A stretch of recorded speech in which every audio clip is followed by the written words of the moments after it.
na rin talong din sa bukid mga kamangyan. At pareho yung experience ko nung nagpunta kami ng Japan ay for the go. Pagkagaling ko nga niyo sa palengke mga kamangyan ay dumiretso na ho agad ako din sa aming bahay kubo. Bali nauna na ho pala din sila nanay. Tapos naabutan ko nga niyo na nagawali siya din. Tapos sorry naman si Kuya Umpong ay nagsimula na rin hong maggamas din. Gawa ng nung isang araw pa nga niyo niya na plano. Gawa na kung makikita nyo nga niyo, abay apakadamo na ng paligid.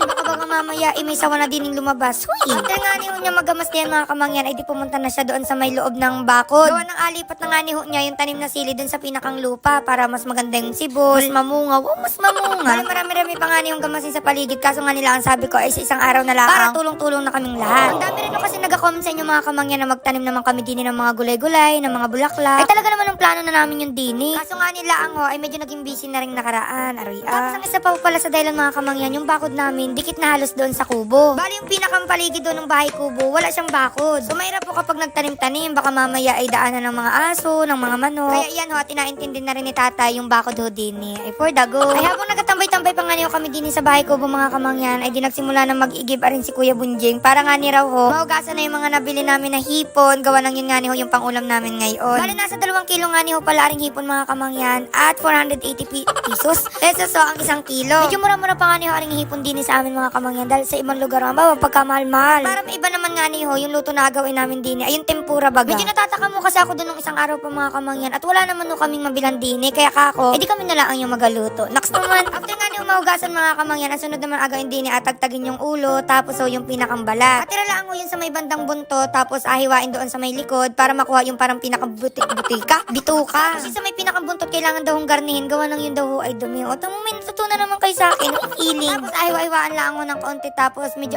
flat-flat hanggang sa maging gayano yung itsura. So yun, nagtulong-tulong na nga niyo kami din ng mga kamangyan, at arin na nga niyo si Kuya Julius nyo. Wow, Kuya Julius! So madalas hindi nyo ho talaga siya nakikita din, gawa lang syempre siya yung nagka-camera sa amin. Hindi nyo lang ho siya nakikita sa video, pero araw-araw ho namin yung kasama diyan sa pagluluto. Ay minsan nga niyo ay mas pagod pa yan kaysa sa amin. Kaya siguro deserve mo ng kiss. Hoy hindi, wag gayon. Ay kahit nga niyo marami-rami na kami din yung nagatulong-tulong, ay medyo natagalan pa rin kami. Gawa ng syempre kailangan na talagang ingatan yung pag-iintindi na rin. Yung pagtagtag ng pinakang balat, gayaan. Kaya parang nagbago na ho yung isip ko. Parang gusto ko na lang ang bumili o magluto na lang ng iba. Hala, bakit naman nagbago ang isip? Ay tingnan nyo naman na rin aking pamangkin at ginawa ng yoyo ring hipon. Kaya habang nagawa nga niyo namin yan mga kamangyan, ay namimiss ko na naman yung paghuhuli nga niyo ng mga seafood. Kaso nga nila ako kapag agawin ko ulit yun, ay hindi ko masasama sila nanay, yung aking mga pamangkin. Gawa ng yun ho, ay malayo-layo din sa amin, tapos mapagod din talaga. After ilang minuto mga kamangyan, ay dinatapos din naman kami sa paglilinis na ring hipon. Tapos nangingi nga niya ako din sa pamangkin ko na rin parang Jilly Ace. O ba, ayaw man lang ako bigyan, ay talagang makukuro. After malinisan yung mga hipon, ay diarit nilipat na nga ni ho ni Ate Shin at saka ni Julina din sa isang lagayan. Tapos sinabal ko nga nila ang gayatin din ni aring lemon, gawa ng hindi pa pala nagagayat, kakachismis kanina, ari. Ay diarit nilagay na nga ni ho nila din yung paminta, garlic powder, tapos aring nga ni yung ginayat-gayat na lemon. Tapos ababad lang ang huyaan ng mga 1 month. Hoy, sobrang tagal hindi, mga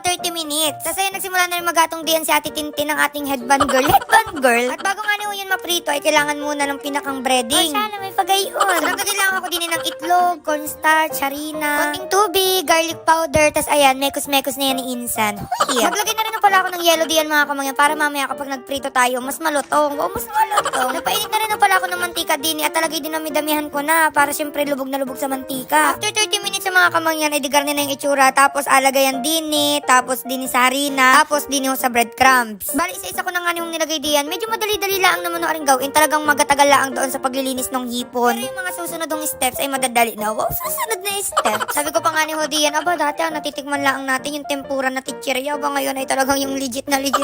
May mas bongga pa Hodian na tempura, yung talagang mga nasa restaurant. Pero syempre yung agawin natin ngayon ay yung kaya lang ng ating budget. Dati nga niyo yung mga tichiryang tempura, yung mga sikat Pinoy, mga bangos. Aba inaulam pa namin yung sa kanin. Talaga naman yung pagkasarap-sarap. Tapos alagyan mo pa yun ng toyo. Ay talaga namang taob ang kaldero. Dahil nga niyo first time lang namin magluto na rin. Hindi namin alam kung anong akalabasan. Ay baka mamaya ay magmukha arang lechon. Ay sobra naman. Kapag magaluto ho pala kayo ng garni mga kamangyan, dapat ho ay medyo mahinalaang yung apoy. Gawa ng kapag sobrang init na ng mantika, mabilis nga ning maluluto yung breadcrumbs. Ay diluto na yung ibabaw, yung ilalim ay hindi, yung pinakangipon. Tapos ho, yung itsura na rin, syempre nakakatakam naman at brown na brown. Pero yun nga yung nakikita kong mga tempura, madalas ho ay light lamang yung kulay. Wow, light ang kulay. kulay. Ay, beka ko rin ating inagawa, hindi na tempura, mukha na rin turon. Ay, tinanong ko nga ni si kuya kung luto na bagay yung hipon. Abay, sabi ay okay na daw naman yung lasa ay. Ay, ang problema na lang namin ay kulay, dapat mas mapalight siya. O, ay, di aret, nagsalang na ulit kami.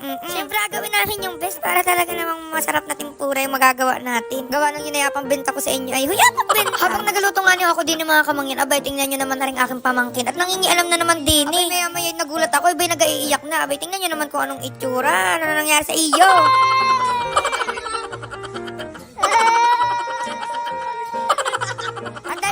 Medyo mahina-hina na yung apoy mga kamangyan at hindi na sobrang init na ring mantika ay dinakuha na namin yung gusto naming kulay para ho din sa tempura. Yan, ganyan lang ang kulay, di yung sobrang brown na naman. Abay, matapos malinisan, bumalik na naman, walang kadala-dala.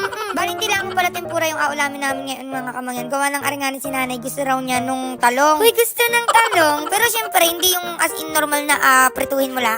Syempre parang gayon din sa tempura yung agawin, may mga breadcrumbs pa. Bali, yun inaluto ko na rin dati mga kamangyan at nagustuhan nga ni ho nila, kaya kakoy di agawin ulit. Hindi naman ho yung sobrang hirap lutuin, kaya kapag kunyari nag-request yung mga anak ninyo para mapatikim nyo ng gulay, pwede nyo rin gawin. For the go. Ay, dahil mga kamangyan, di ka kanina nabanggit ko na namimiss ko nga na yung paghuhuli o panguha ng mga seafood. Naku, kung alam nyo lang, grabe talaga yung paghihirap namin doon. Ay, akala mo talaga. Pero seryoso mga kamangyan, yung pagpunta pala ang namin doon. Grabe, sobrang pagod na, ang init, nakabutan kami ng ulan, sobrang putik minsan. So, ang kasama ko lang talaga noon, si Julina o si Kim. O minsan naman, kapag talagang busy yung isa, edi yung isa lang ang makakasama ko. Kapag malapit yung apuntahan, okay lang ang kumaalin doon sa kapatid ko. Kaso nga nila ako, kapag sobrang layo, kailangan mo talaga nakasama si paring Junyo. Gawa ng kapag hindi yun kasama, hindi kami apayagan ni nanay. So minsan, sobrang busy talaga ni tatay. Gawa ng konsyal pa siya nun. Ay, ako naman, mapunta talaga ako kahit hindi kasama si tatay. So siyempre, aring si nanay, hindi man panatag yung loob. Apagalitan niya si tatay. Gawa ng siyempre, concern na concern si nanay at ako ay babae. Naks naman, sabihin nun ni nanay, sige Junilo, kapag may nangyari lang dyan sa anak mo na masama, talaga ikaw lang asihin ko. Ay, si tatay ay no choice. Hindi kami asamahan kahit pa yan ay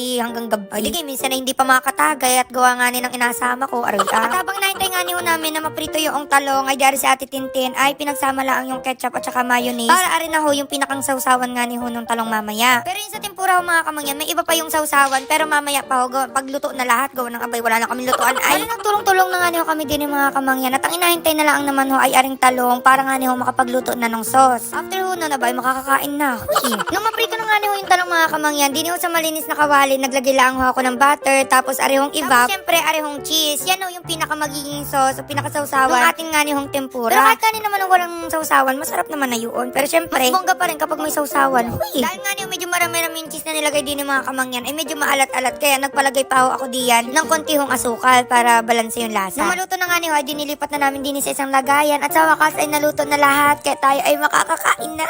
So syempre, atry natin isawsaw din. At grabe, tingnan nyo naman yung itsura mga kamangyan. Grabe, sobrang nakakataka. Parang nasa restaurant. Huy, napaka-uwi. At syempre, wari din pinasosyal natin na talong. Wow, pinasosyal. So alam nyo na mga kamangyan, abay kumuha na ho kayo ng bahaw diyan. At kami ho ay sabayan nyo ng kumain dini. Aba naman. Ay, dari nga niyo mga kamangyan at nagsimula na ho kami kumain dini. At syempre, tinikman na agad namin ang mga niluto. Kung ayos baga ang lasa. So syempre, inuna ko nga niyo tikman diyan. Aring nga niyo tempura. At talaga nagustuhan ko. Ako nga niyo, abay, mukhang makakaulit-ulit na luto ng garne. Minsan ho kasi mga kamangyan, ang hirap na rin talagang kumain sa mga restaurant. Lalo na ho kapag gutom na gutom ka na. Nang syempre, yun ay alutuin pa. Mapili ka pa kung alin doon ang gusto mong ulam. Ay, di kapag naman sobrang daming pamilian, ay kahirap-hirap mamili. Tapos minsan sa sobrang daming tao, mapila ka pa talaga, gayaan. Abay, talaga gutom na gutom na. Kaya minsan ang ginagawa na lang talaga namin, nagaluto na lang kami din. Medyo maasikaso lang talaga, pero hindi naman sobrang pagod dahil nga niyo, marami naman kami nagatulong-tulong din. Ay, tingnan niyo naman yung aming pamilya din parang isang barangay na ay aray. Ay, nabiro-biro ko pa nga niyo si nanay at si tatay din. Kako, abay, parang mapapasaing ulit ng isa pang kaldero at mukhang ako lang nga. Alam mo naman ho, ilang minuto pa lang ang inalipas, paubos na agad yung kanin. Aray, sabi ko pa nga ni Reno diyan, ay sulitin na namin yung pagkakain ng mga hipon. Gawa nga niya ba, sa susunod na ulit makakatikim, talagang pamahal ng mga bilihin. So ayun mga kamangyan, kung hindi pa ako kayo nakakapag-try ng garning luto sa hipon, no, ay alam nyo na. Magluto na ho agad kayo para ako'y matayo diyan sa inyo. Huy. Ay nagalambing pa nga ni ho din si nanay. Arin naman si tatay, wala man lang kalambing-lambing sa katawan. Abay, paano kayo nakabuo ng 5 anak? Ang dami nga ni rin na pala nag-message sa akin mga kamangyan. Ilabas ko nga ni raw ho yung video nung namasyal nga ni ho ako ng Japan. Munti ko na nga ni ho rin makalimutan, buti na paalala nyo. Huy. At kapag garni ho pa ng travel sa ibang bansa mga kamangyan, alam na alam nyo ho na nagapabook talaga ako sa travel agency. Ay di nga nila ako nagpabook sa Victory of Alteas Travel and General General Services. Grabe mga kamangyan, sobrang smooth, sobrang saya talaga ng travel kapag di na ako nagpabook. Kasi dyan din ako nagpabook nung nagpunta ho kami ng Korea. Kaya kayo mga kamangyan, kung nagabala kayo na mag-travel, mas maganda kung meron kayong travel agency. Para syempre hindi aksaya sa oras, hindi aksaya sa pagod, sa pera. Lalo na kapag first time nyo pala ang mamasyal o kaya naman sobrang dami ninyo, grupo kayo gayaan. So talaga namang for the go, hindi na masakit ang inyong ulo. So balik na tayo din mga kamangyan, bali nandito na nga ho kami sa Japan at grabe, sobrang gaganda talaga ng mga pasyalan. Isa talaga sa mga gusto kong puntahan na bansa ay ari nga hong Japan. Lalo na ho nung bata pa ako, talaga inapangarap ko lang ang ari dati. Alam na marami nga hong lakarin, ayan at nagboots pa o, ay ngalay man din. Pero na pala yung punta namin din mga kamangyan dahil nga ho, bloom na bloom yung cherry blossom. Ari daw ho ay mga 5 days lang ang nagayaan, tapos mabalik na ulit sa dati. Pero tawanan nga ho kami diyan, gawa ng pagkalakas-lakas ng ulan ay para na magbagyo, ari So ayun, ang linis din ho pala ng paligid din mga kamangyan at ang cute talaga ng mga building. Tapos yung mga pagkain nila, sobra talaga nakakatakam. Tapos nakakatuwa kasi nga yung lasa ng mga pagkain nila. Parang gayon din sa atin talaga yung malasa. Kasi nga nung nagpunta kami ng Korea, yung mga pagkain doon medyo matatabang. Kaya kailangan mo lagyan ng mga pampalasa, gayaan. Pero din yung sa Japan, ayan, talagang kalasa na din ng atin para naranasan sa Pilipinas. Mura rin ho pala yung mga bilihin din ng mga kamangyan. Kung ikaw ay turista, pero kapag ikaw daw ay OFW din, medyo mahal na rin yun. Kaya rin ho pala mga kamangyan, gustong gusto ko yung nagpabook sa mga travel agency. Dahil nga may mga kasama ka ng mga Pinoy. Tapos so, kapag may mga apasyalan kayo, syempre magkakasama kayo doon sa bus. Makikilala nyo yung isa't isa, gayaan. So magkakaroon ho kayo ng bagong kaibigan galing sa iba't ibang lugar sa Pilipinas. O syala, malay nyo hindi lang ang kaibigan nyo makilala nyo doon. Diba? Ay kinilig pa nga niyo ako diyan mga kamangyan. Gawa ng nilibre pa ako na rin si ma'am noong nga hong strawberry. Kaya rin pala dahil gustong pumunta ng Japan mga kamangyan. Dahil nga maliban sa magaganda talaga yung pasyalan, ay mababait ito yung mga tao din Sobrang sisipag din ho. Kaya nga kahit mga matatanda din ay nagtatrabaho. Bali 5 days nga pala kami din sa Japan mga kamangyan at kulang ho yung 5 days para mapasyal ho yung buong Japan. Gusto ko rin ho talaga na nagkapapasyal sa ibang bansa mga kamangyan dahil nga marami kang marirealize sa sarili mo, sa paligid mo, gayaan. Kung may problema ka talaga may isip mo na sobrang lawak ng mundo. Hindi lang ikaw yung may problema, may mas malala pang problema kaysa sa iyo, gayaan. Makikita mo rin na dapat talaga ina-enjoy ang life. Ina-enjoy ang life. Tapos nagpunta rin pala kami din sa isang forest mga kamangyan kung saan ay trending din. Ari ho yung inapuntahan ng mga taong gusto nang mag-end ng life, gayaan. Papasok pa nga nila ako kami din ng mga kamangyan na inakabahan na kami. Gawa ng possible daw na may makita kaming mga kunguro na ability. Hindi na nga kami tumuloy doon sa pitangang loob gawa ng natakot na rin nga yung mga kasama ko din After nun mga kamangyan, ayan at nagdiretso na nga kami din sa Mount Fuji. Minsan nga nila ang daw rin magpakita at ang swerte ho namin na nagpakita yan sa amin. Sobrang thankful nga kami kay Ma'am Bebelyn Castillo. Siya ho yung pinakang head noong sa travel agency. Dahil nga nung nakaraan sana kami mapunta din sa Mount Fuji. Ay kung nung nakaraan kami pumunta, hindi ho namin makikita yan ang gayang kaganda. Ay di in-adjust yung date. O kitang-kita. Ayun lang naman yung mga video ko din ng mga kamangyan. Gawa nga sa sobrang enjoy ay hindi na namin na-videoan yung iba pa. So ayun na mga kamangyan, mamimili pa rin ako ng bibigyan ng gift. Basta i-follow nyo lang ang ating page. At i-share ng video, no? Kasi hanggang dito na lang ang ating video. At ako'y maghanap muna ng hapon din Tapos salubong ko sa inyo. Bye-bye, love you. Uy!